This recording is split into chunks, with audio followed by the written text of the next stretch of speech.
to season 2 of As the Peach Rods. In this gripping second season, we delve deeper into the heart of Georgia, in a state where the odor of mendacity lingers in the air. Our intrepid team of chat room investigators is on a mission to peel back the layers of deceit and uncover the truth. From backroom deals to embezzlement scandals, no stone is left unturned in our pursuit of justice. But as tensions rise and alliances shift, who can be trusted in the Peach State? Join us for a season ripe with drama, where even the fruit isn't safe from corruption, because sometimes the juiciest scandals are right under your nose. Now, most of you all know that I really wanted to talk about this church speech. And we're going to listen to Fani kind of regale. And I am going to drop Martin the Decoder. He did a fantastic review of this as well. And I'm going to drop his link down in the chat and definitely part of the description for this as well. But I really want us to just take the time and just listen to what Fani is saying.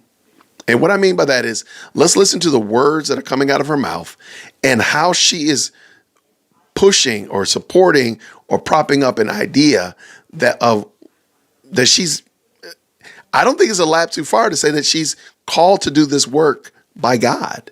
I don't think that's a lap too far. It definitely is it seems like people are like, she didn't really say that, but did she? Like, let's listen to what she's saying. Let's go. This week, I don't look like what I've been through. I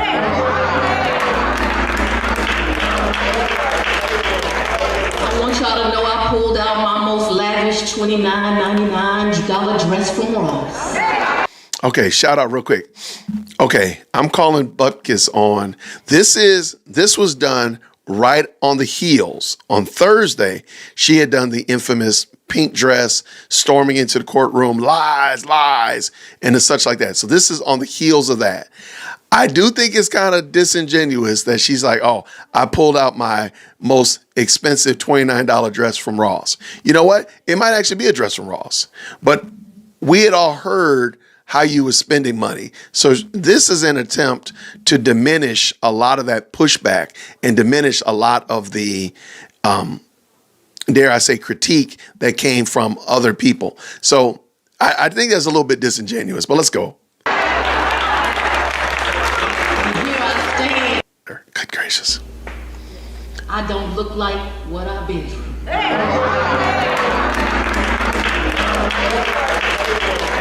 I want y'all to know I pulled out my most lavish $29.99 dress from Ross. And here I stand to talk to you this morning. See, that part's funny, that's not God. Now I must warn you, if you are looking today, this morning, to hear from a perfect person, well, he was crucified and he died for your sins. Okay. And this is what got a lot of people up in their feelings, and myself included. Don't come in here on the heels of admitting that you were having an extramarital affair with Nathan Wade. Please don't do that and then regale yourself as being some kind of victim. That's not a good look. Stop it. Let us go. But today what he has brought you is his very flawed, hard-headed, and imperfect servant. Now, she has postured herself that God himself has sent his flawed, hard-headed, trying to get it together servant. She is that servant. So by pushing back on her, by default, I'm pushing back on whom? God. So when Ashley Merchant said, like, yo, man, she's saying like God sent her on a mission, like the Blues Brothers, like I'm on a mission from God. That wasn't a lap too far. That wasn't made up. She literally is saying that. And I'm going to back up a little taste. Y'all pray that I can roll back quickly without. Okay, good. Went back. Perfect. She's saying that she's on a mission from God. Listen to it yourself. And here I stand to talk to you this morning. See, that part's funny. That's not God. So God has spoken to her. Y'all already know how I feel about extra biblical communications. So we already got a problem there. But watch what she says. Now I must warn you, if you are looking today, this morning, to hear from a perfect person, Well, he was crucified and he died for your sins. But today what he has brought you is his very flawed, hard-headed, and imperfect servant. And so I pray for him to please use me this morning. Some people are in this place. Okay, I gotta stop. And most of you, I'm seeing the comments right here. Shout out to the comment, the live chat. Y'all are amazing. We can all agree that this is not a traditional church service. So I'm willing to be gracious in the fact that this is not a church service. It's an MLK service, celebrating Martin Luther King. There's problems there already, so we're not going to go there. However, she's posturing herself that God has sent her here to this group of people, to this congregation, to speak to them truth. That's problematic. Hear the word of God. Others are here for other reasons, but my God got a way of making sure no matter why you came, you leave with his message. You heard that. You're going to leave with his message.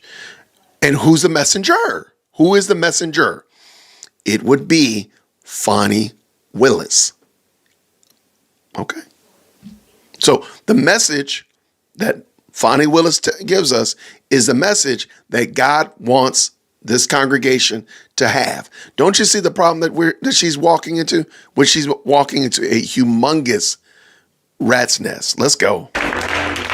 So the theme being celebrated today is, it starts with me. I want somebody to repeat that.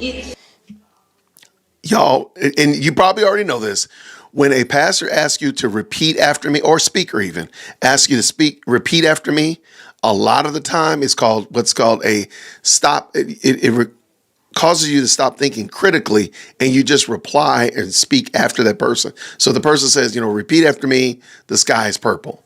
And it turns your defenses down and causes you to actually start believing things that they say, even though those things are not true, because your mind says, oh, you trust this person enough to speak after them and follow directions after them. Therefore, what they're saying is probably okay. And it actually causes your critical thinking to stop. And watch, because she says this at the beginning of her speech, and then she's going to proceed to say things that are completely ludicrous. Watch this. Starts with me. Shifting the cultural climate through the study and practice of Dr. King's nonviolent philosophy. So I'm gonna start here. When I researched the history of this monumental church, two words just jumped off the page at me. How do you feel if when I say that this live chat is a monumental live chat? When I say that this is the best live chat on the planet, how do you all feel when I say that? How do y'all feel? And I'm not saying God told me that y'all are the best live chat. I have been able to use my good old eyes and ascertain that this is the best live chat on the planet. And I say even so much so that I'll fight somebody in my front yard and drive my property value down if they say otherwise. How does that make you all feel? How does that make you feel? I mean, it is the best live chat in the world for sure. See? MCS is right there with me. But how does that make you feel when I say that? And I'm being fun about it. It sounds like you're wasting air. Oh man, but you wasted just as much typing that message. Appreciate it. But I think it's fair to say that, you know what? I'm trying to stoke your emotions or make you feel a certain kind of way. So watch what Fani does as she stokes the emotions of this congregation. She started off by saying, I did my research on this monumental church. And again, Big Bethel is a monumental church here in Atlanta. It has been around for, I don't know how long, it's been around for a long time. So but let's go.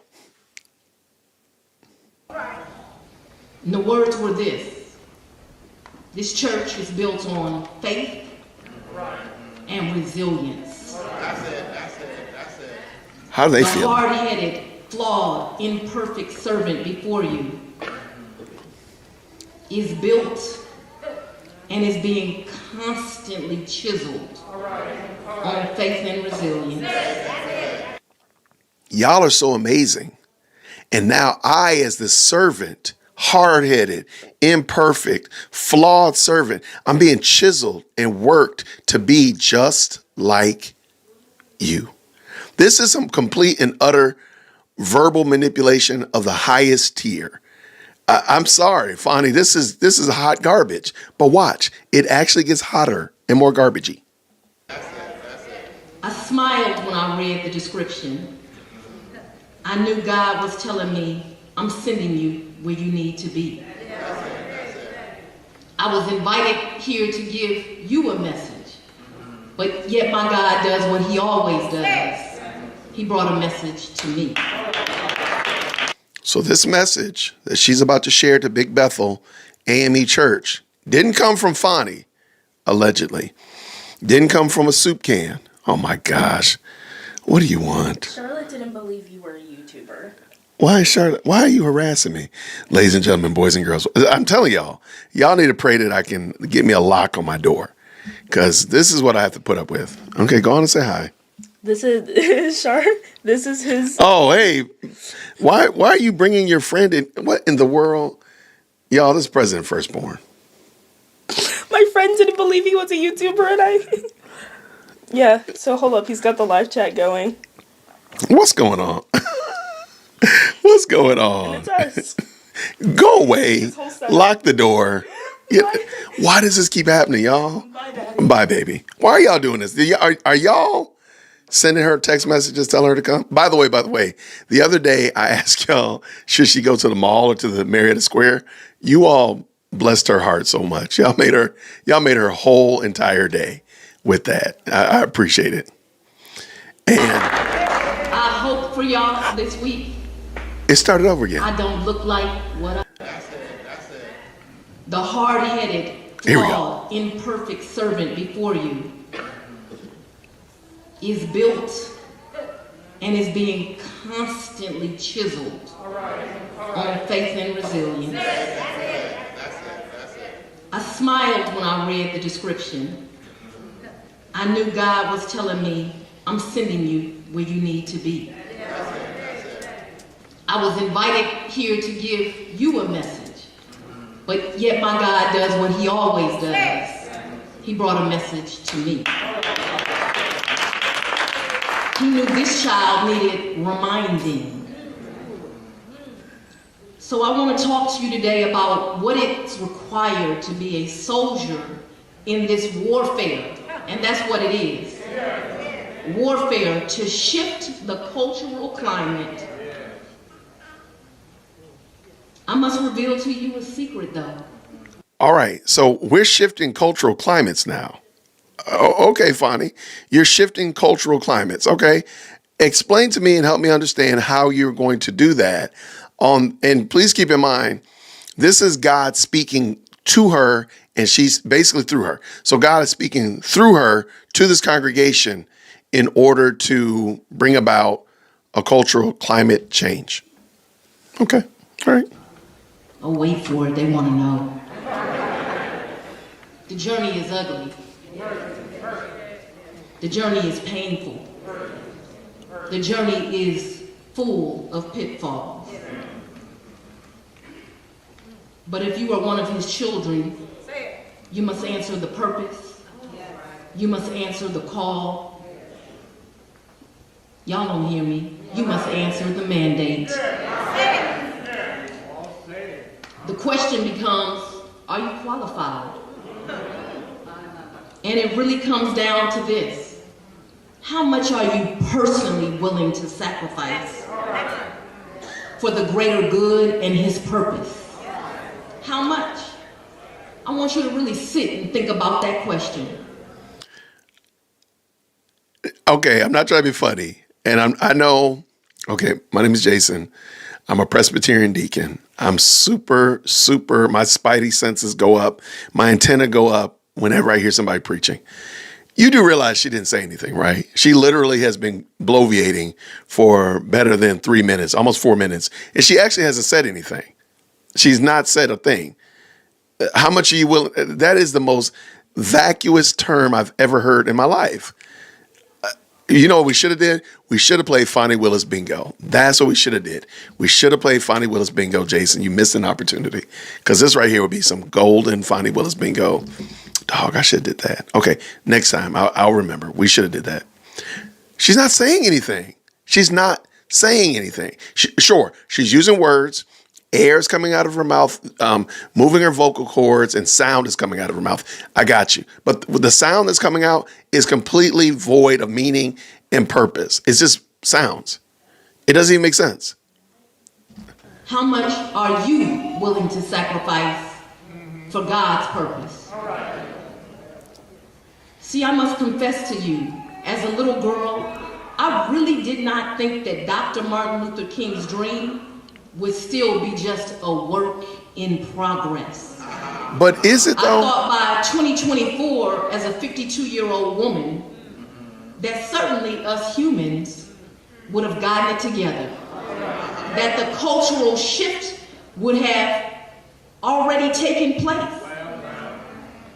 I thought by now, well, we would all just be getting along. Boy, was I wrong.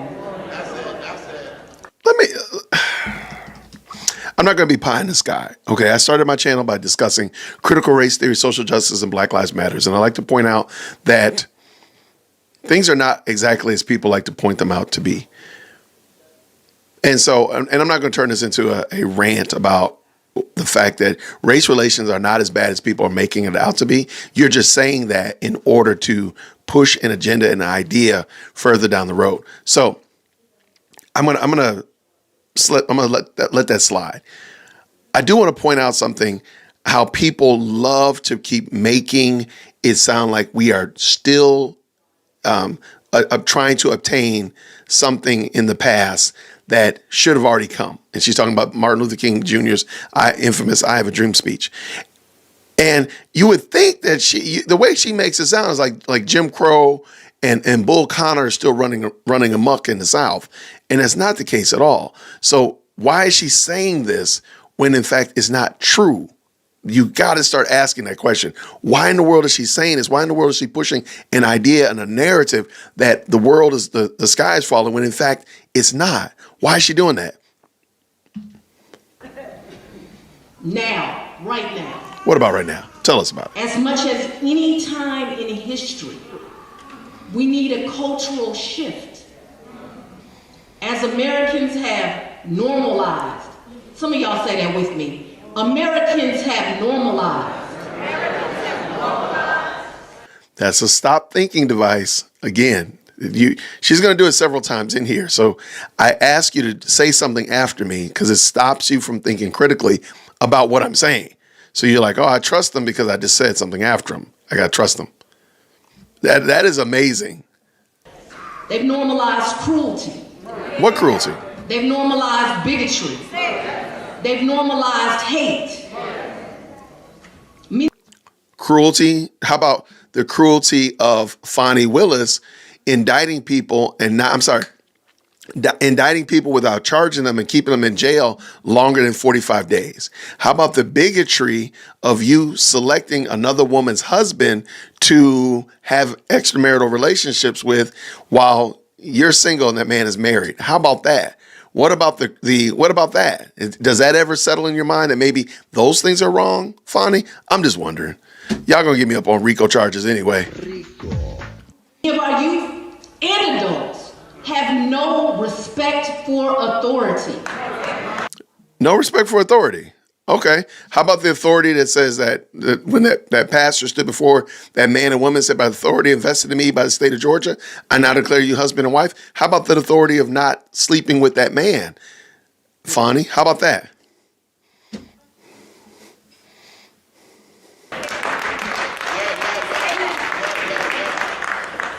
See, they criticize me for who my earthly father is and my heavenly one. Please tell me somebody that criticized her because of her dad. Now, mind you, the only reason her dad has come into play, yeah, her dad is a former Black Panther. I'm not even going to argue that case. I don't know much about the man, so I'm not going to speak on that at all. But the only reason your father was brought into the mix was why? Because people just want to pick on you? Or maybe it's because your extramarital, undisciplined lifestyle, Fani, is what brought it into play. How about that? How about that, Fani? But see, these people sitting there just yummying it up, making the yummy sounds, eating it up, clapping and repeating after her like a bunch of seals when she's saying stuff that, first of all, don't even make sense. But second of all, she's lying. Let me tell you about this earthly daddy of mine. And nobody asked. See, my father is one of the few Americans living who was actually able to meet and spend time with Dr. Martin Luther King. He's an older man now. Don't tell him I said it, y'all. And he's told me often, you see how now you look around and on every corner they have Dr. Martin Luther King's picture. And anywhere you go, they are celebrating Dr. King. He said, well, that's not how it was when he was here. Oh, we're going to tell the truth this morning. Oh, are you? But again, this is an MLK affair, so I can understand the MLK references, but I guarantee you, I'm going to go on a limb. God did not tell you to come here and talk about MLK if, in fact, God told you to come here at all. I don't believe God told you to come and speak on MLK rather than to give these people the gospel, if, in fact, that's what God told you to do in any way, shape, or form. I'm just saying. Tells me, you see, when Dr. King was here, I've seen him very hurt. Yeah. My father's revealed to me he's seen him in moments where Dr. King was saddened. That's it. He was saddened because people were cruel to him, unsupportive. Even some people he thought were naturally in his camp. That's right. He told me that there were those that were jealous. And he really took a lot of abuse. He says Dr. King was a great man. A prophet, he calls him. He said he was filled with good and kindness, and the only thing he wanted to do was make the world a more equitable place. He said Dr. King was not a perfect man, but he was a great man, willing to answer God's call. And I didn't plan on pulling up any messages at this moment, but I think Kenya is really on par here in saying, Fani, you ain't Dr. King. I just want you to think about yourself. Think about it. Why is she telling us this story about MLK in the context of what God allegedly told her to do? Because she's trying to position herself as doing what MLK did.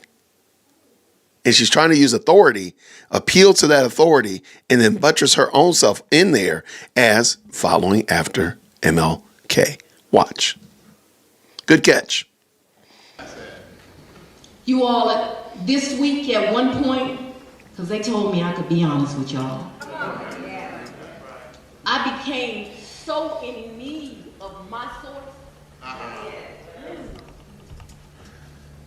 I stopped. And to tap in, I penned a letter to my Heavenly Father. I desperately needed to tap in to that one source. That's it. See, God knows my heart, my joys, my pains, my sins, my flaws. I am one of his hard-headed children. How often and if we were keeping track, I'm sure we're probably at about 4 times where she's regaled the fact that she's hard-headed.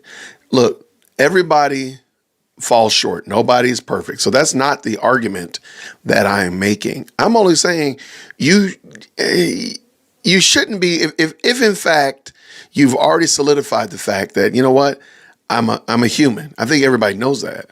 So therefore, you should be talking about what God actually told you to do. I'm only saying.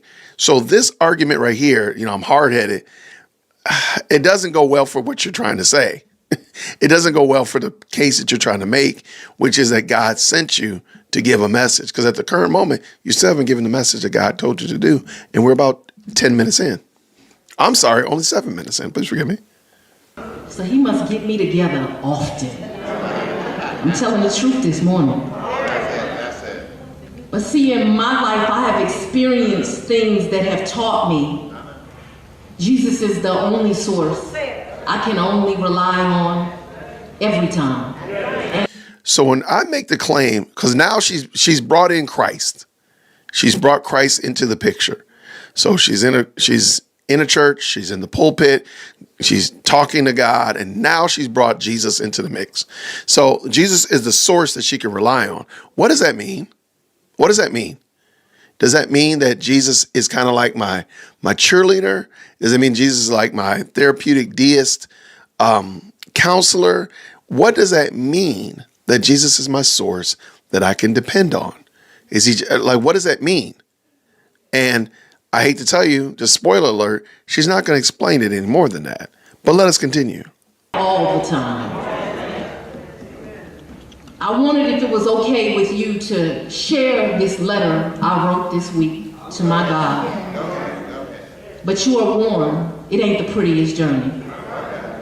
And me and my God, we talk like regular folks.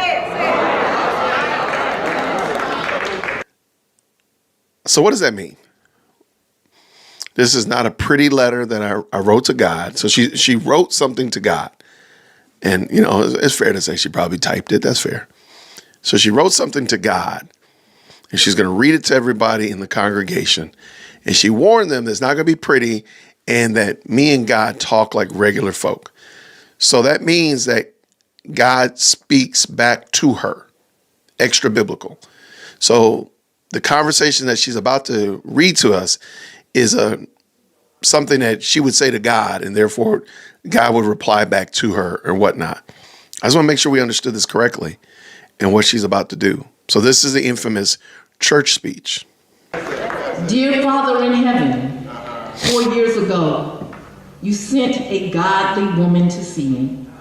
She was different from me in so many ways. She was married to a wonderful man in law enforcement while I was out here real single, y'all. Now, mind you, at this point, she is still dating Nathan Wade or still in some kind of relationship with Nathan Wade. They say that they broke up, but there's rumor that they hadn't broken up. So at this moment, she is still in relationship with a married man. I don't understand what they're laughing about. She was a mother. She was not yet a mother at the time, and I was raising two 20-year-olds, and I did say still raising. She was a different race than mine, and she was a Republican while I was a Democrat. Our commonality was we were both God-fearing women. But I must admit, God, she's much further in her journey than me with Christ.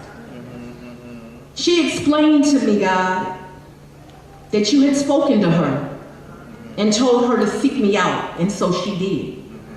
She said you had seen my heart, and you, Father, knew how I loved this county and my community.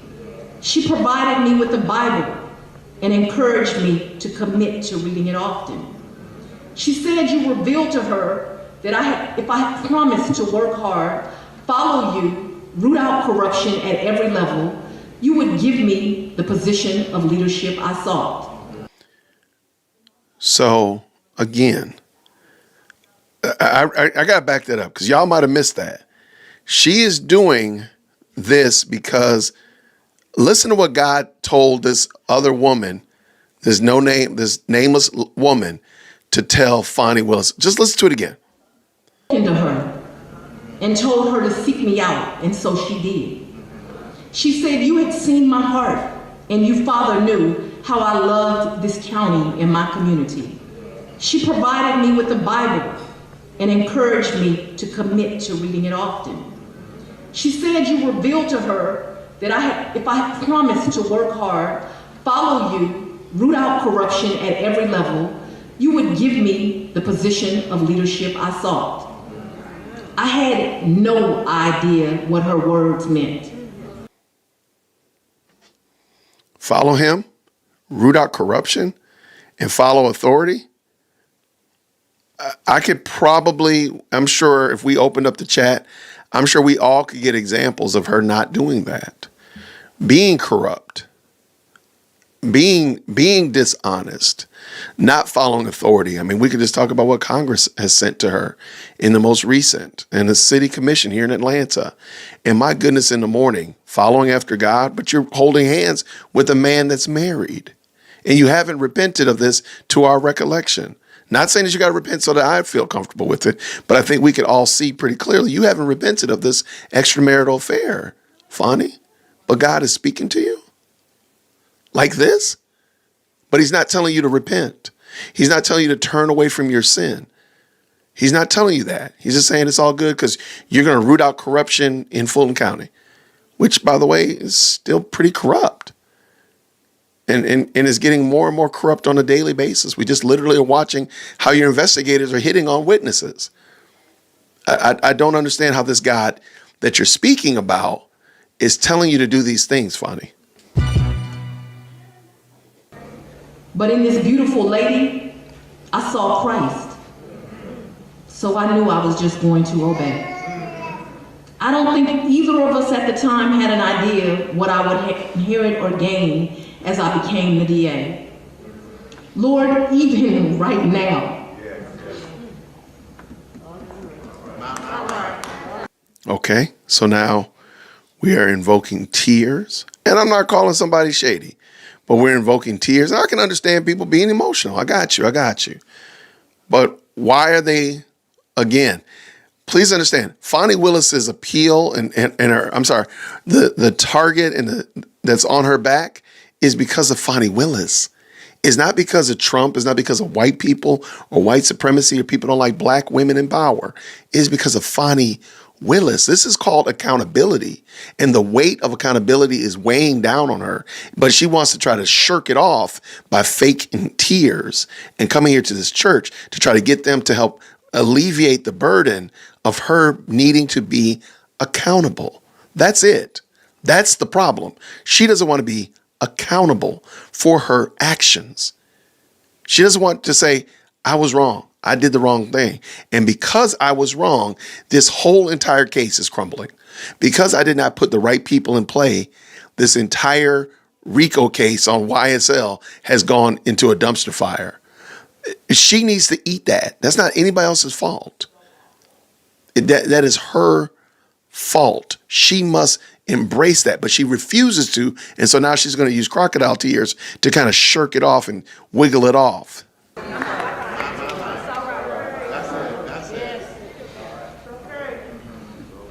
I continue to feel unworthy of the honor. A divorced single mom who doesn't belong to the right social groups, doesn't necessarily come from the right family, doesn't have the right pedigree. The assignment was just too high for lowly me. So let me make sure I got it right. Only people that can do the right thing are people that have the right pedigree from right social circles and all these other things that allegedly Fani Willis doesn't have. She's right here in Atlanta. She's a chief law enforcement officer of the state. I mean, of the biggest county in the state. So there I have to say the most important law enforcement officer in the state. Are you trying to tell me that you don't have the right whatever? Is that what you want me to believe? Is that what I'm supposed to repeat after you and believe? Because it seems like you're probably doing better than most people in the best super chat, the best live chat on the planet. That's what I'm assessing. I don't think anybody in here is in a higher ranking position in their state than you, Fani. What are you crying about again? All I brought to the table, God, is my mind, my heart, my work ethic, my undying love for people and the community. I guess Jocelyn Wade is not a part of that community. Lord, you know my history. I'm still carrying childhood hurts. Are we going to honestly? So childhood hurts is what we're going to use as an excuse for why you're sleeping with a married woman's husband and why you married that man. Why you hired that man to work on the most important case, dare I say, of your career. That's because you didn't get your Barbie doll when you were 5. That's because you didn't get the My Little Pony or the Easy Bake Oven for Christmas. Is that what we're trying to believe? Is that what you want us to suspend belief for and accept? Fani Willis. I'm just asking. I don't know how this game is played. I struggled the entire time I raised my children. And who hasn't? You remember when he left and it was... Who hasn't struggled with raising their children? Please understand, if you're married, you struggle with raising your kids. If you're divorced, God bless you, you struggle with raising your kids and interacting with the new reality. If you're a widow or widower, you've struggled with this. Please miss me with all of the foolishness. Fani, you're nobody special. Everybody in that church, again, everybody who's raised a child, y'all know I deal with mine all the time. Come in here, rating my live streams. Everybody who's raised a child has had to deal with this, Fani, whether they're married or unhappily married or they're single parents or fill in the blank. You're nobody special. Stop it. Just me and these 2 little girls figuring out how to get it done. God did not seem to care about my laundry list of shortcomings. He was not interested in my fear. So I obeyed. So again, she is on a mission.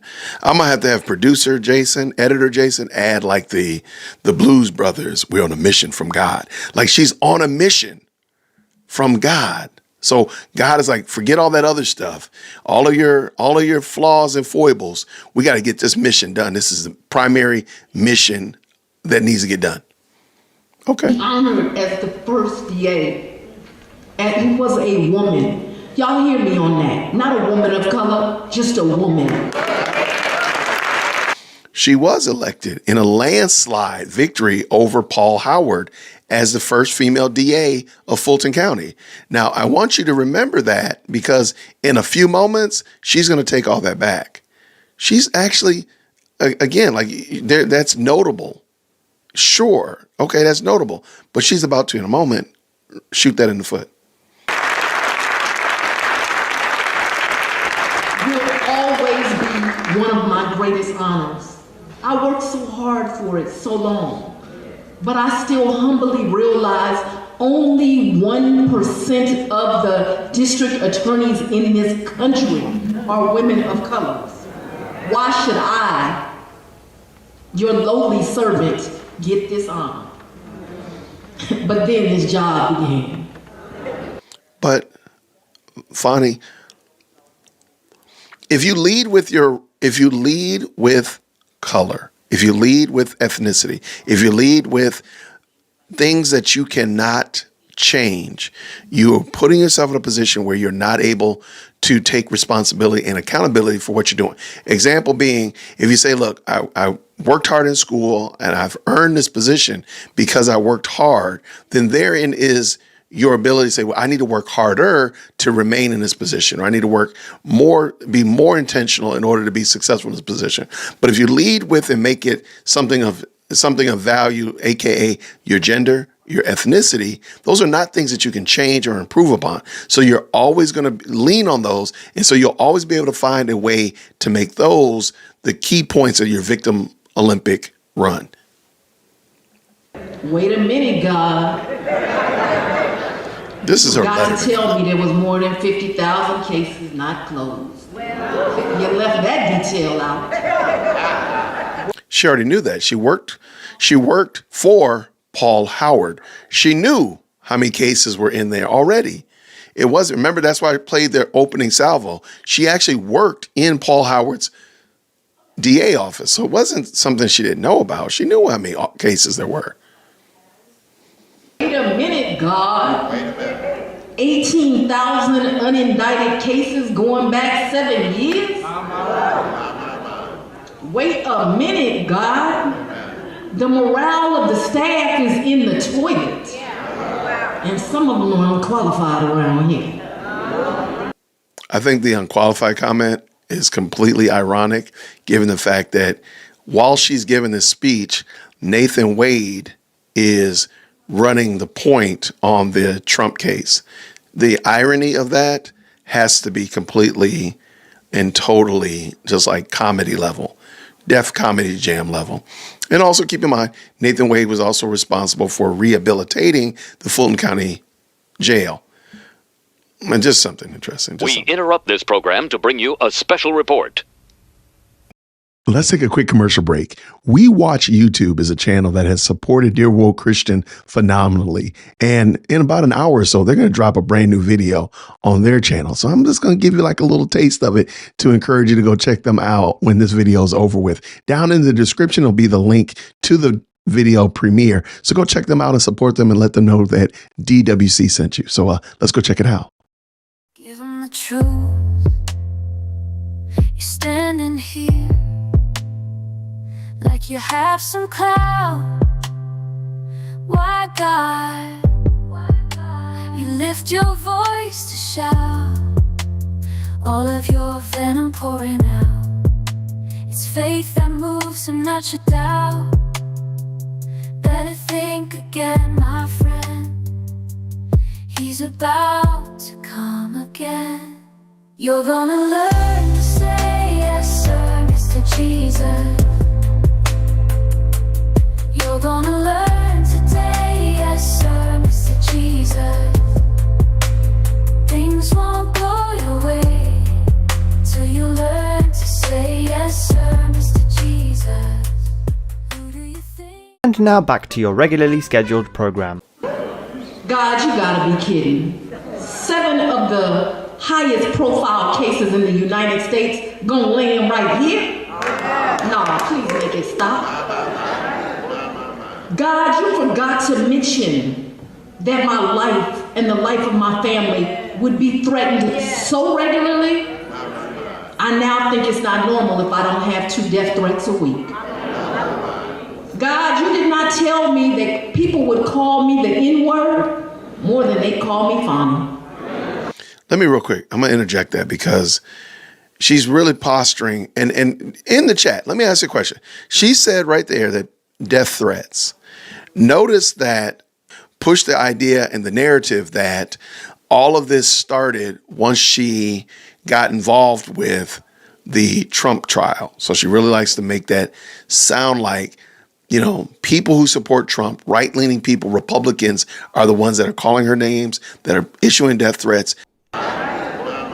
God, you forgot to mention that my life and the life of my family would be threatened so regularly. I now think it's not normal if I don't have 2 death threats a week. God, you did not tell me that people would call me the N-word more than they call me Fani. You did not tell me as a woman of color, it would not matter what I did. My motive, my talent, my ability, and my character would be constantly attacked. You did not tell me that the people would think they required of me perfection and flawedness. God, why would you send this imperfect and very flawed woman to that position?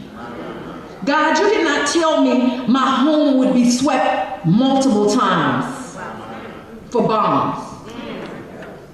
Or that most days and nights that I would spend them in isolation because that was the safest place to be.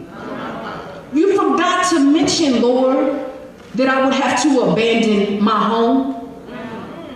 You forgot to mention the loneliness of this position, and you certainly didn't tell me about this stress. So real quick, because I think the issue that Fani's bringing up, sure, there are some issues that come along with being a DA that I think more people than not don't really fully understand. And I think that's probably fair. That's probably fair that she didn't anticipate certain things, and that's fine.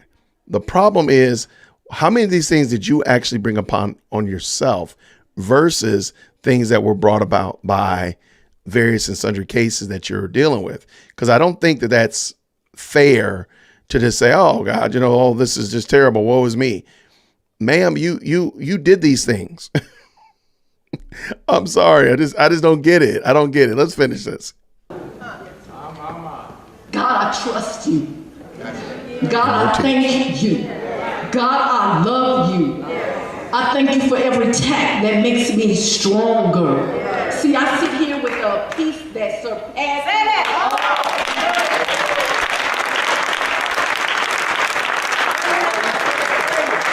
Dear God, I do not want to be like those that attack me.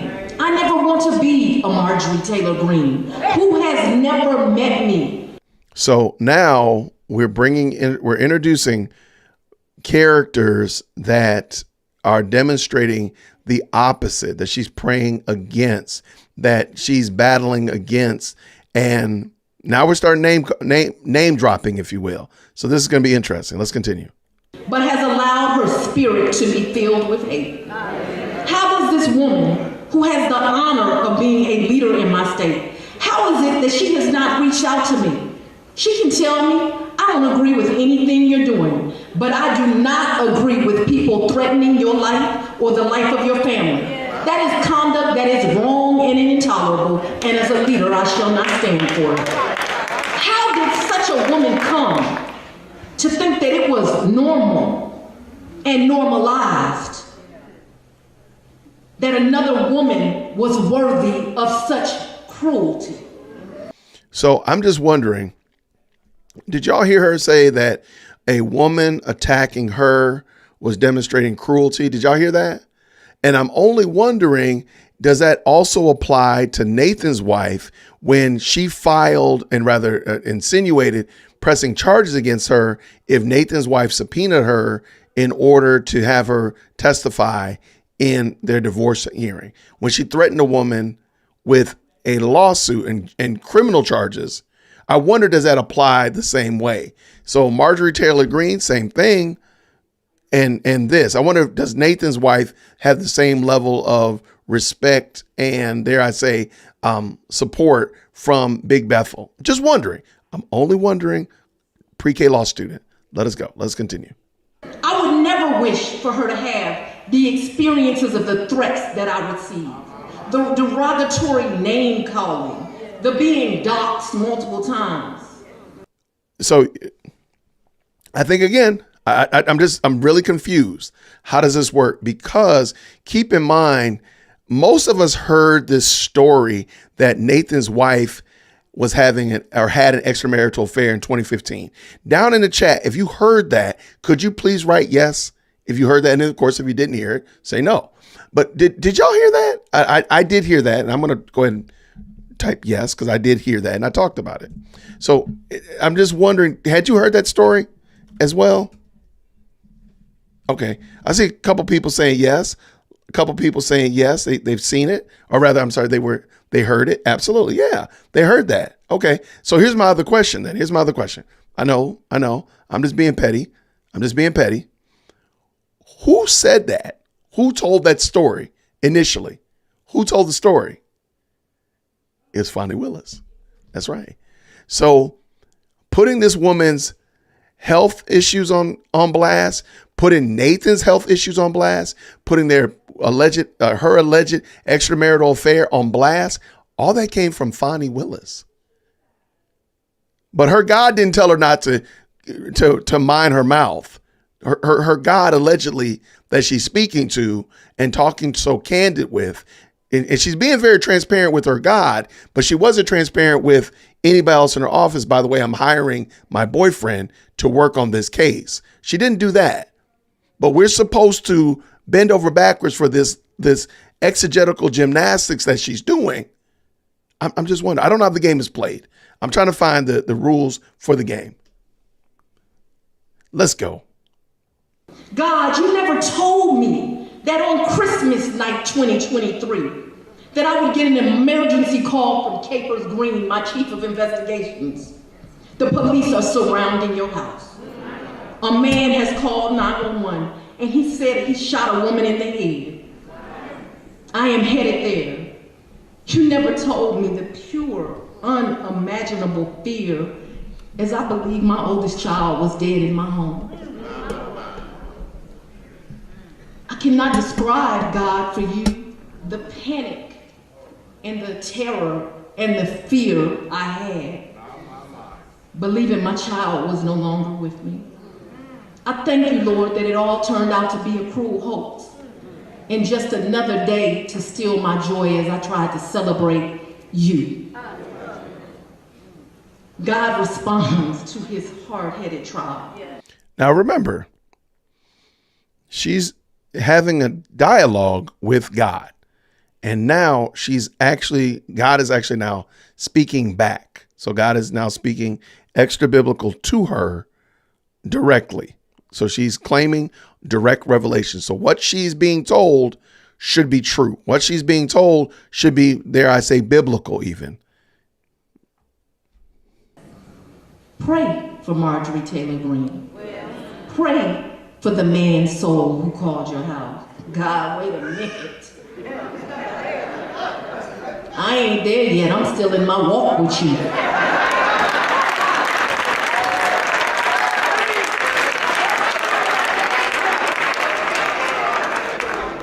I'm just being honest. This is me and my Lord talking. God, I don't really want to do that. I ain't feeling it. God, do as I said, child. I am using her to grow you.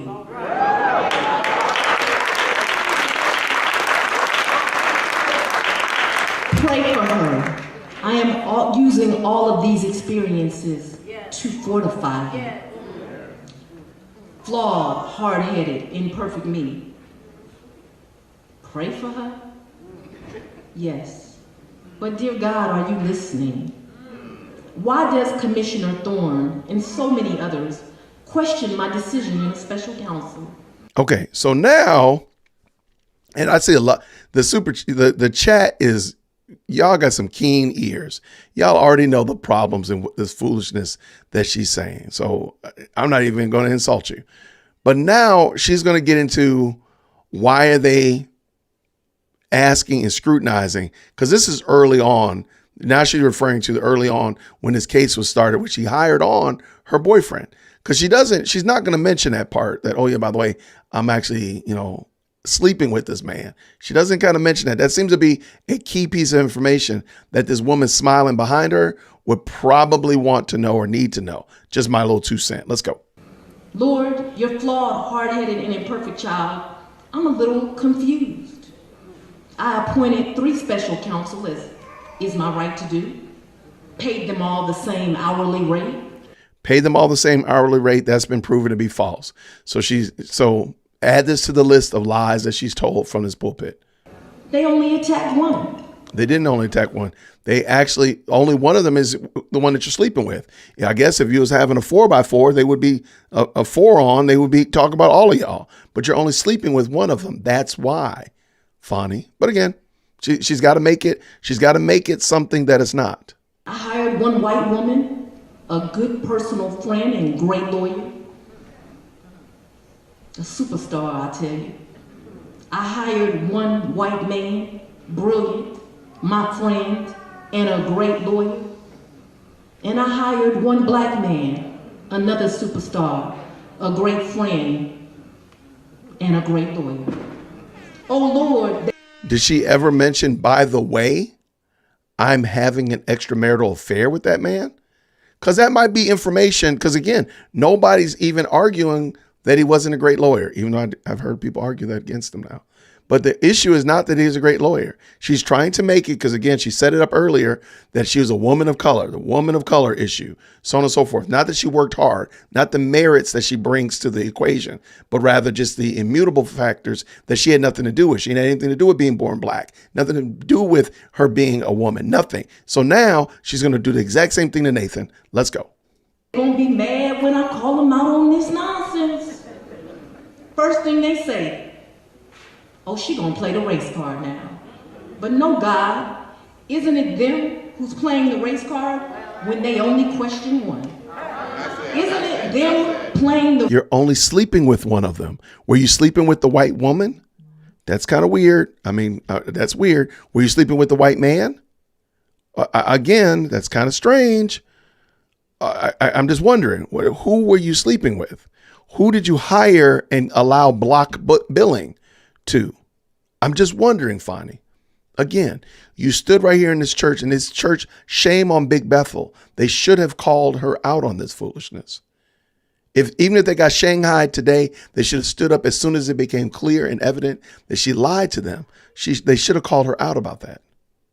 race card when they constantly think, I need someone from some other jurisdiction in some other state to tell me how to do a job I've been doing almost 30 years. Ma'am, you got people in jail that haven't been charged, and they've been there almost 30 years. Ma'am, you have not done the job that they hired. The people of Fulton County, Georgia, hired you to do. There are people that have been in this jail that have not been charged, that have been indicted but not been charged over 45 days. That's why you're being sued, Fani. That's why. There's countless examples. We got investigators that are sliding in the DMs of witnesses under your watch, Fani. But see, again, you want to make it the oppression Olympics. You want to get on the victim stock exchange and start trading your victim coins. But at the end of the day, Fani, this is your responsibility. And dare I say, black women have been trying to call you to account for this. Not every one of them, but not all of them have fallen victim to this shenanigans and foolishness that you're talking about. Many of them have asked you to be held accountable for this. Because again, there are people in jail right now that have not been charged because of you. And you're busy over here regaling in your $29 Ross dress. Let us finish. God, why don't they look at themselves and just be honest? I mean, can't they keep it 100 with themselves? Why are they so surprised that a diverse team that I assembled, your child, can accomplish extraordinary things? God, wasn't it them that attacked this lawyer of impeccable credentials? The black man I chose has been a... So again, Nathan is a black lawyer. So again, it's not his merits. You're leading with the fact of his ethnicity, because then that shields him from any critique. Okay, I got you. Judge more than 10 years. Run a private practice more than 20. Represented businesses in civil litigation. I ain't done, y'all. Served as a prosecutor, a criminal defense lawyer, special assistant attorney general. Won Chief Justice Robert Benham Award from the State Bar of Georgia. You know, they ain't just giving this to black men. How come God, the same black man I hired, was acceptable when a Republican in another county hired him and paid him twice the rate? Oh, y'all ain't hear me. Let me ask you a real quick question. Because again, this is the shell game that they're doing. She's doing verbal 3-card Monty on the pulpit. She's doing verbal 3-card Monty. She doesn't want you to look at the very clear and glaring problem. What did he get hired to do by the previous employer? Was he hired to run a RICO case when he's never actually tried any felonies? Was that what he was charged? Was it what he was tasked with? No, it isn't, Fani. But see, you know that these people don't know this, and you know they're not going to ask that question. And so you're just going to sit here and tell them stuff that, again, remember, she's talking to God in this alleged prayer. I just want you to remember that. Just remember that. In another county, the elected official has the authority to pay him twice the rate. Why is the white male Republican's judgment good enough, but the black female Democrats not? Is that why they were calling Nathan to task? Because he was a black male? Is that what they were doing? Was that it? A black male Democrat? Is that why he was being called to task, Fani? Is that what it was? Tell the truth, Fani. It wasn't. It wasn't. It's because you were having an extramarital affair with this man, and they found out that not only were you paying him more than his colleagues, but he was actually, you and him, it looked like, were benefiting from the fact that you were paying him more than his colleagues. That's the reality, Fani. It has nothing to do with your race, nothing to do with your ethnicity, everything to do with your moral compass, which clearly seems to be broken, pointing due south.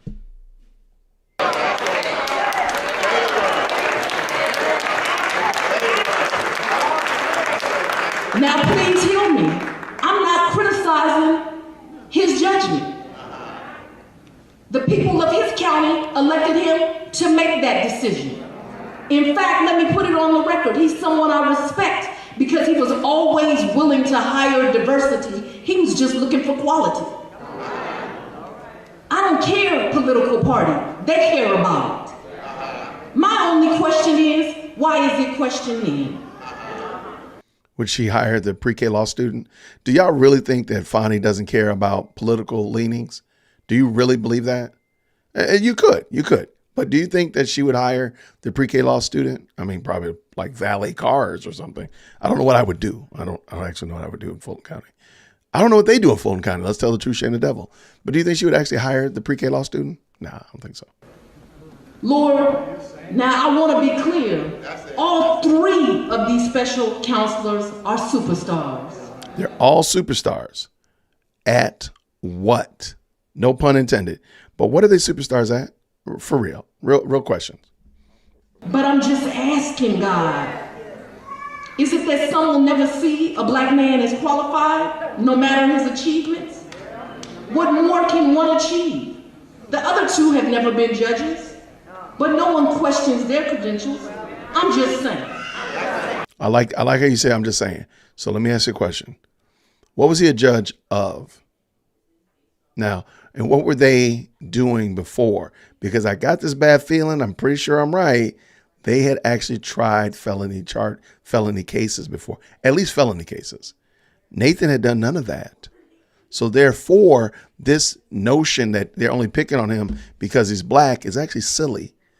But see, this is what we do when you don't have an actual argument. You just lean on silliness. And that's what she's doing.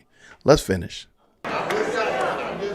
Lord, I'm just asking, is it that I, because of the shell you chose to put me in, will never be qualified in their eyes to make the decisions the voters put me here to make? But remember, in the beginning, she literally said the people hired her to not have relations with her understaff, to not sleep with his employees, to not take money and put it in their pockets that should be going other places.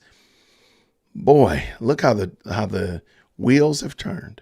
Lord, never mind your flawed, imperfect servant has composed a team that wins, and wins.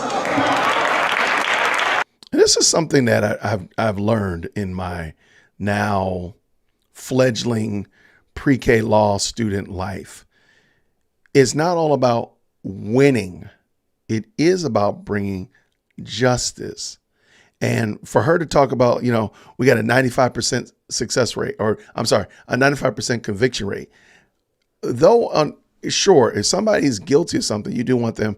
Let's say that there were, in fact, 95 people that are guilty, and those 95% and 95 people went to jail. Okay, that makes sense. But was justice necessarily done? Or is this pretty much win at any cost? If you go do a little bit of research into Adrian Love, who's the assistant DA that we talked about at the early beginnings, if you look into her, she has a win at any cost type of mentality, to the point that she's literally about to tank her own case that she's on the YSL case. She's going to end up tanking it because she's doing things like not sharing discovery with the defense, or talking about things that have been deemed not worthy to be brought up in court. She's bringing them up in like PowerPoints. She'll have a PowerPoint and it'll still have information that should have been stricken off of it. And so now the jury has been contaminated. And this has been going on and on and on. So victory, or quote unquote conviction, is not necessarily the right thing all the time if you have not proven it. And if you're just like win at any cost, which I think we can all agree, that seems to be her motif, is I've got to win no matter what. So if that means that I shirk off I got to give discovery, if that means I got to accidentally pollute the jury pool, if that means I got to insert myself as a witness and I'm an attorney, all those kind of things like that do fall into play. So this idea that I win isn't necessarily right, because sometimes winning is losing. Just saying. Never mind, Lord, that this leader has a trial conviction rate of 95%. What is Nathan's trial conviction rate? What was he actually doing? Trial at what? Jaywalking? Because as far as I understand, he didn't try felonies. There was civil cases. So like, like 95% of the people that get busted for jaywalking go in this court and get slammed with a fine. Okay. We're talking about the biggest RICO case in the history of, dare I say, definitely in our day and age. And you want me to believe that this was supposed to be right? I'm just wondering, just asking questions. Never mind, Lord, that the trial team this lawyer put together has a conviction rate of 95%. You generally don't hear prosecutors going around regaling their success rate, which again, if the people are truly in fact guilty, then that's a wonderful stat. The problem is, what if they're not? Because can you tell me that this is a impassionate prosecutor that we're looking at? Can you tell me this person is just like, hey, I just want justice served? Or does she seem like she wants something more? You tell me. Never mind, Lord, that the appellate rate of my office is 96%. Never mind, Lord, that 400 plus children are touched by the programming that my staff put together to keep them out of gangs. Never mind, Lord, thousands of records of citizens in my counties have now been restricted so they can work and get homes and return to being productive citizens. Never mind, Lord, in 3 years I have cut the backlog by more than 50%. Never mind, Lord, in my community where in the rest of the country crime is down 5 or 7%, is down 20% here. Never. I'm gonna call Butkus on that. I don't know that stat emphatically, but I'm pretty sure if we did the deep dive, again, I have a video on here where if the mods can help me out, and it's talking about Fani Willis being sued because people are being indicted and held in jail without being charged. So is it possible that number is going down because you're actually not actually charging anybody? Could that possibly be the case? Could it be that you've brought in, again, we're talking about the Fulton County Jail. So there's tons of people being brought in there that are not being charged. They're just indicted and they're being held without being actual charges being brought against them. Is that possible? I'm just wondering. Because again, she's regaling her success rate, not the justice of it. Just something to think about. Lord, homicides are down in Atlanta by 21%. Is there something about me, Lord, that makes me still unqualified? God responds, child, pray for those. They can't see what I've qualified. Again, Fani Willis she's saying that God is speaking to her directly. So this is the message that God is telling her as she's, pitching a fit and such of that nature. This is what God is saying to her. Okay. Wait, God, I'm gonna slow down here. It's your hard-headed child. I told you I don't want to pray for them. I am tired of being treated cruelly.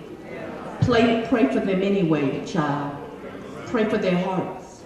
Pray for their souls. And I'm just wondering. Now, nobody wants to be treated cruelly. I totally agree. Nobody wants to be treated wrongly or mistreated. No argument, no pushback nothing of that nature. I'm only wondering this, how much of this pushback in this is due to her? Just wondering. Because remember, and somebody brought it up, I see it right here. You know, city of Atlanta, they don't arrest people very often anymore. Wouldn't that cause the number of arrests to go down if you don't arrest people? I'm only asking questions because I just don't know how the game is played. But even more than that, Fani, how much of this pushback that you're getting is because of your own immoral character, and rather the fact that you refuse to take accountability? Because everything you're doing, you're saying, yeah, I'm hard-headed, I'm flawed, but you're not admitting the fact that, yeah, I did wrong. I'm wrong for what I did. Rather than that, you're just saying like, oh, I'm just flawed. Because everybody in the whole congregation can probably say, yeah, I don't pray enough. Yeah, I be arguing with God too sometimes. Yeah. Not everybody can say that they're hiring their boyfriend who happens to be married to run point on the biggest case in national history. Not everybody in the church can say that, Fani. Only you can say that. But rather than take responsibility and say, yo, I am wrong for this. What I'm doing is wrong. Rather than that, you're making these straw men. You're creating all these other false narratives, and nobody is willing to say that you're wrong. And nobody's willing to call you on the carpet and say that you're wrong for this, Fani. That's the problem. So that in true statement, they don't actually care about you any bit more than you care for them. Because they would tell you you're wrong. Finish this. Let's go. I qualified you. I qualified your imperfect, flawed self. I saw you in every hour. Do my work. Ignore the distractions. Some of y'all may be familiar with my God that I serve. I don't know who your God is, Fani. I can't say that I'm familiar with this being, because it seems a whole lot like it's you. Your God literally knows that you are having an extramarital affair, and your God did not say, boo, you need to repent. You're wrong for that. Your God that you allege that, let me back that up, because I might not have heard that correctly. I didn't hear that right. To pray for them. I am tired of being treated cruelly. Right. Pray for them anyway, child.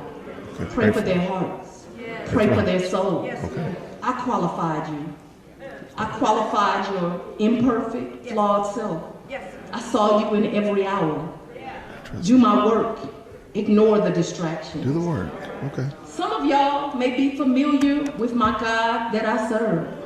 Okay, yeah, like she just said, her God that she serves. So this is her God, and she's in a church, so we are all under the assumption that she's talking about the same God that I would be talking about if I were in my church, or if you're a Christian and a believer, when you're talking about your God. So she's assuming that we're all assuming that we're talking about the same thing or the same being. That's interesting, because the being that she's talking about did not find it within itself to say, hey, you know, sleeping with a married man, it's no bueno. So maybe you should start there, and that's where you need to begin your repentant journey. I'm just wondering. So I'm going to stop a minute here. He's the same God that took Moses to that burning bush. It's not. That's not the same God. That is not the God that we're referring to, Fani. I'm going to say that emphatically. I feel comfortable in saying whoever it is that you've been having a dialogue with is not the true and the living God. You've been having a dialogue with yourself. You've been having a dialogue with the bad pizza that you had last night. You're having a dialogue with, I don't know. I don't know. But you're not having a dialogue with the true and the living God, Fani. You are having a dialogue with yourself. How many of y'all know Moses had a speech impediment? Thank you, baby. That's I appreciate you. Thank you, baby. that God sent to give the greatest messaging of all time. Let my people go. Hold on, wait. I'm sorry. Chief Executive Second Born just stopped by to bring me dinner. Did she just equate herself to Moses? Y'all, wait, hold on. Y'all playing games with me. Somebody done snuck this in. This woman did not just equate herself to Moses. She didn't do that. No, she didn't. Let me hit play again. Let me just double check. So I'm gonna stop a minute here. He's the same God that took Moses to that burning bush. How many of y'all know Moses had a speech impediment? That's the servant that God sent to give the greatest messaging of all time. Let my people go. She actually is equating herself with Moses. Wait, hold on. She done equated herself with Christ. Now she's and MLK, and now she's equating herself with Moses. You got to be kidding me. God must like hard-headed children, because Moses told him, you know I got a speech impediment, right? How does that even apply to her? And lowly me to go do that. Wait. I got you. There is a Moses in this story. When you watch the video about who is suing Fani Willis, the Moses in the story is the Innocence Project that's suing Fani Willis because she had so many people in jail, and they're basically saying, "Let my people go." Boom, there you go. Now we got Moses in the chat. Moses is in the chat. The great I am sent you. How many of y'all know God will use regular, ordinary folks to do extraordinary things? She's literally equating herself with Moses. She is on a mission from her God, lowercase g. She's actually on a mission from God. That's not hyperbole. You literally hear her saying that. Wow. Let me say that for y'all again. How many of you all know the God I serve will use ordinary folks to do extraordinary things? God will see all your mistakes, all your flaws, and still choose you to serve. This is a part of the church growth false narrative that literally all God wants is just you to serve. And it's a false narrative. Now, serving is a part of our Christian walk. Absolutely. No question, no argument, no pushback. However, serving is a part because we're actually born again. She's literally putting the cart before the horse. That serving is the highest office, if you will, more than actually being born again, being born from above, repenting of your sins, putting your faith in Jesus Christ and trusting in him for salvation. No. Serving is the biggest and greatest thing Fani can talk about. This is crazy. So God told me, I know you're tired of your circumstances, but I'm preparing you. The road ahead of you has some dark days and some bright days. So ladies and gentlemen, on Thursday, I was at a very low point. Really tired of all the pain that people cause. So weary of hearing mothers come in talking about their children being hurt, or worse, lives taken from them. That pain, I'm somebody who just takes it on. And it got a little heavy on Thursday. I wonder why. Tired of the 14-hour days. If I can be honest with you, tired of the isolation, the loneliness, the backstabbing. Tired of all of it. But then my on-time God showed up, as he always does. A lady I love and respect, but had not seen in more than 2 years, randomly came by the office. I don't stop and take lunch, y'all. I don't have no time in my day.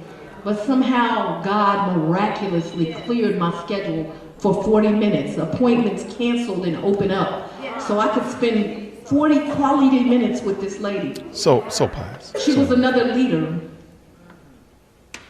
She brought me her testimony of the 2 last awful years, and I'm gonna tell you, I felt ashamed because I was so caught up in my own world, I didn't know what my friend had been through.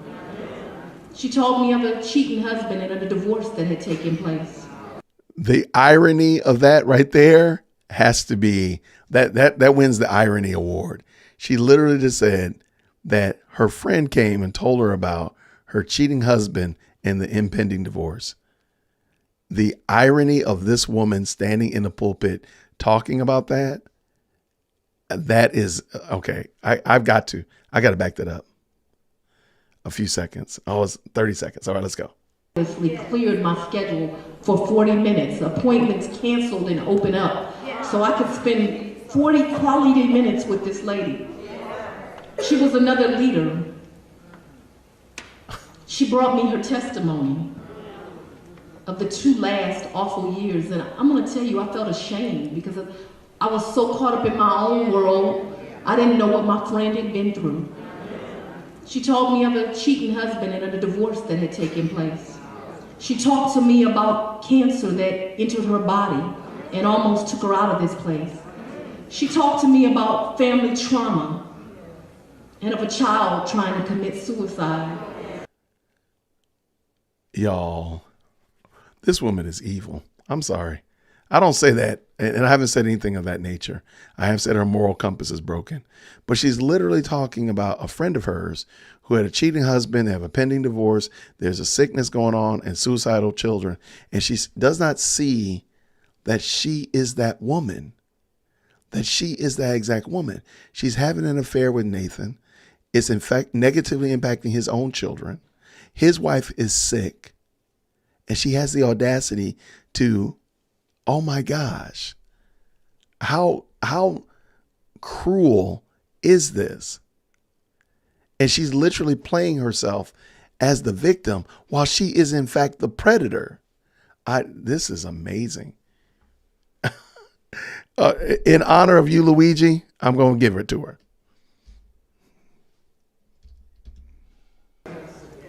Lord, she told me she was mad with you.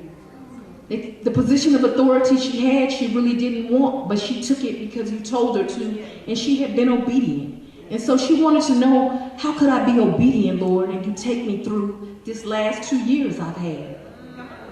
Wow. She said,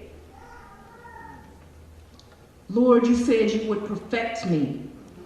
You would perfect the things concerning me. My husband left me. My body became sick. My children suffered. Do you realize that literally everything she just said in those last few seconds, Jocelyn Wade is living right now? And because of this woman, the reason we know Jocelyn Wade's name is because of this woman. Yo, that is evil. That's evil. I'm sorry. There's no other way around it. I'm not using that hyperbole, and y'all know I don't say it often, but that is evil. My finances are in the toilet. Wow. This is far from perfect. Wow. The Lord said to her, when I told you to devote yourself to me, I will perfect you. You heard it in your human ears. You heard that meant I would make things easy and perfect. I did not mean that things would be easy as you heard it. She said she then looked at the biblical interpretation.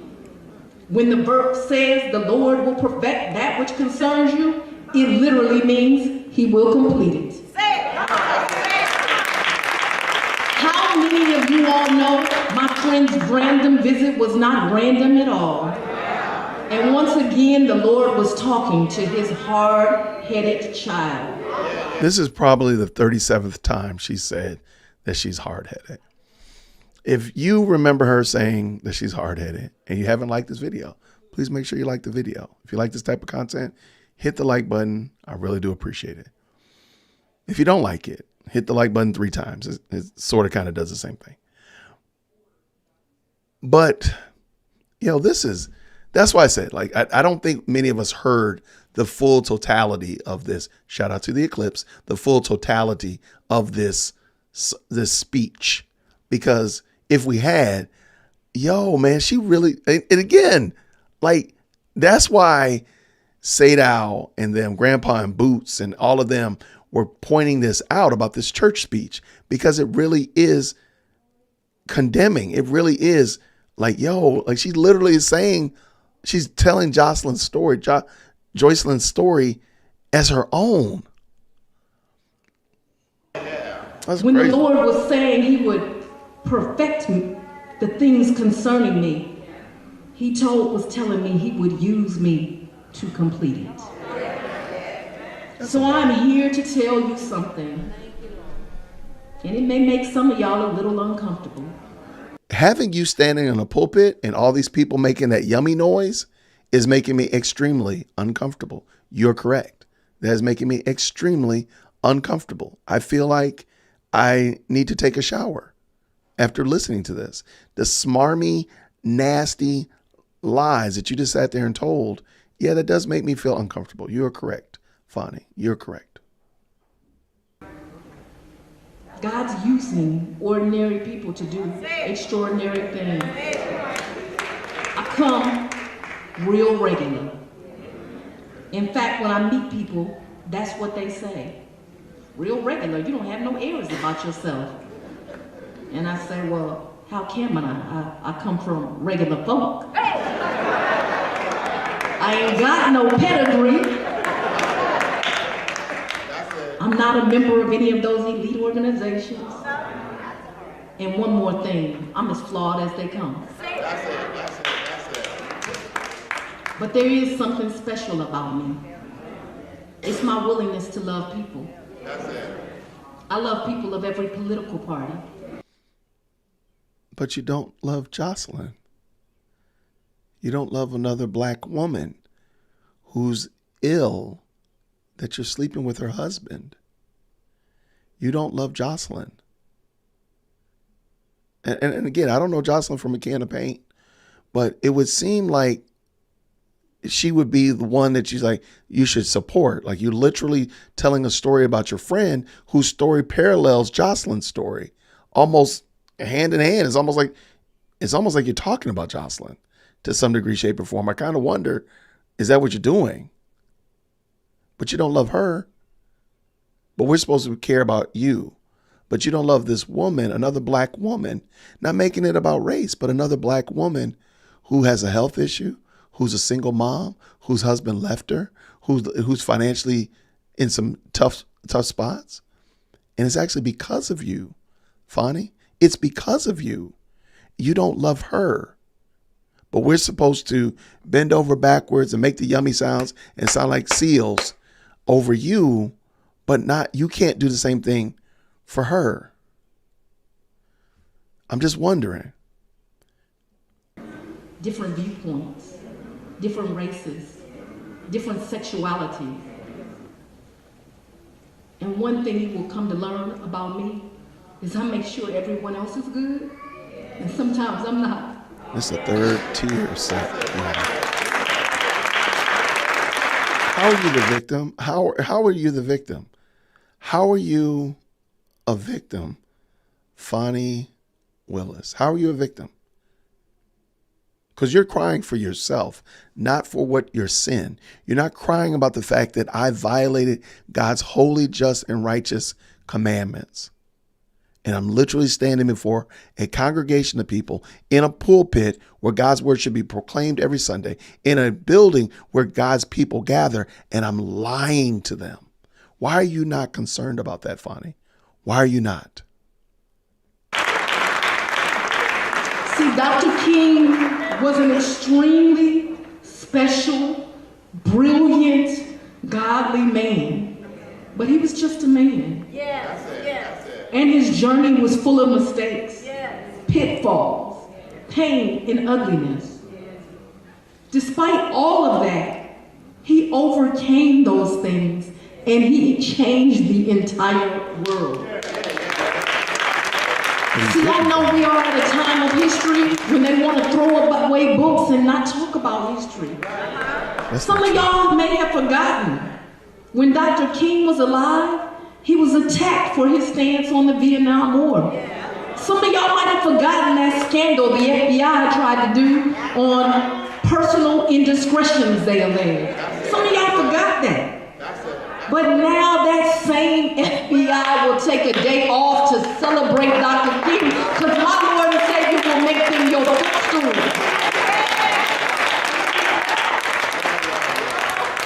All the glory I receive, it's His grace, not a perfect me. We are at a time in history, people. Hear me on this.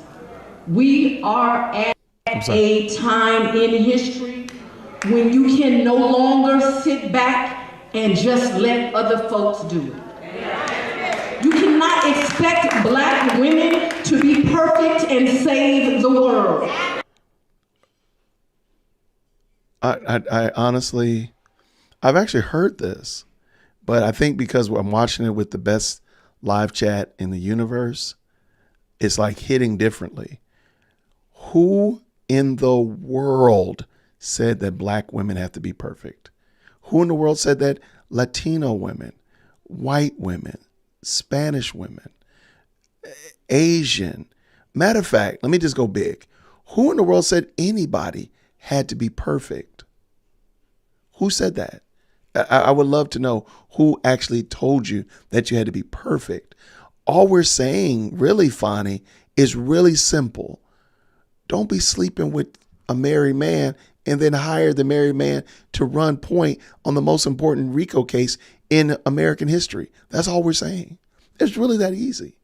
It's not more complex than that. Nobody wants you to be perfect. We just don't want you to be sleeping with people that you're not married to.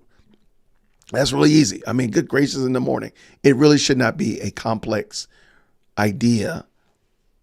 Just don't be sleeping with men that you're not married to. That's really easy. And watch this. I don't think anybody would care. Let me just double check. Yeah, I don't think anybody, watch this. If she hadn't hired Nathan, let's say Nathan was a lawyer and she was still having an extramarital affair, I don't think anybody would have probably even brought it up. So it's not even that she was having the extramarital. Please understand, I live here in Georgia. We're not some super moral place, okay? Let's just tell the truth, shame the devil. So it's not a matter that, oh, Georgia's in the Bible Belt. Trust me, we are not in the Bible Belt, okay? That's long gone. But nobody, the issue is that, again, you hired your boyfriend, Fani. But again, we're almost finished and there's no accountability that's being taken. It is all projection and deflection in order to not take accountability for what she's done. This is it. Let's finish.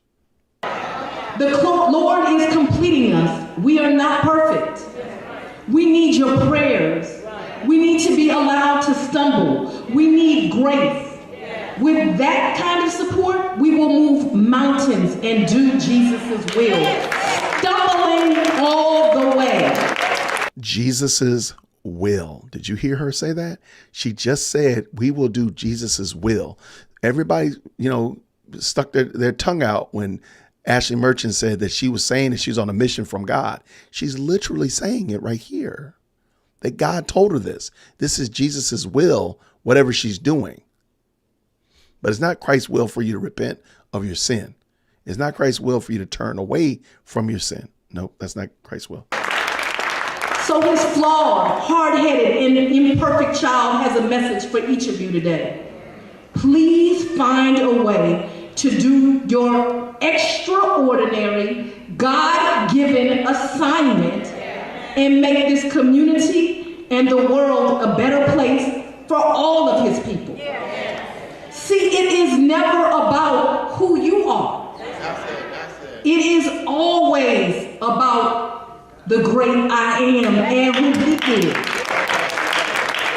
See, we are all flawed, sinners, unworthy, imperfect, damaged, but we are qualified upon his calling. You can find common ground with people of all different ideologies if you simply commit yourself to being obedient and steadfast in your effort and His work. If you commit yourself, God will turn your hard-headed self into the extraordinary for His kingdom.